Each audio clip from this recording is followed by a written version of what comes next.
एक स्त्री जो अपने पति के शाप से सैकड़ों वर्षों तक पत्थर के समान अचल पड़ी रही, उसका उद्धार स्वयं भगवान राम ने किया। सुनिए अहिल्या के उद्धार की कथा। ब्रह्मा जी ने अहिल्या को अनुपम सौंदर्य और शील से रचा और उनका विवाह महान वयोवृद्ध ऋषि गौतम से हुआ। वे वन के आश्रम में पूर्ण निष्ठा से पति की सेवा करती रहीं। एक दिन ऋषि की अनुपस्थिति में देवराज इंद्र ने छल का रूप धरकर उस पवित्र गृहस्थी का अनादर किया। लौटकर सत्य जानकर ऋषि गौतम अत्यंत क्रोधित हुए।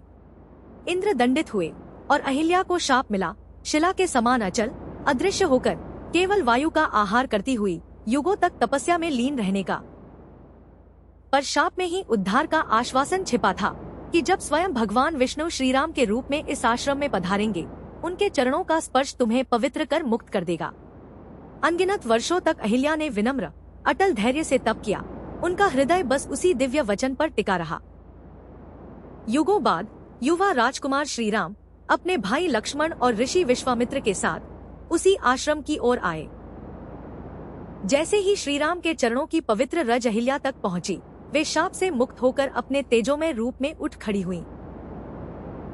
पवित्र और धन्य होकर अहिल्या ने श्रीराम को श्रद्धा से प्रणाम किया। गौतम और अहिल्या का पुनर्मिलन हुआ। संदेश यही है कि सच्ची तपस्या, धैर्य और समर्पण कभी व्यर्थ नहीं जाते।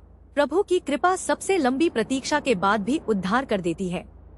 ऐसी कथाओं के लिए फॉलो करें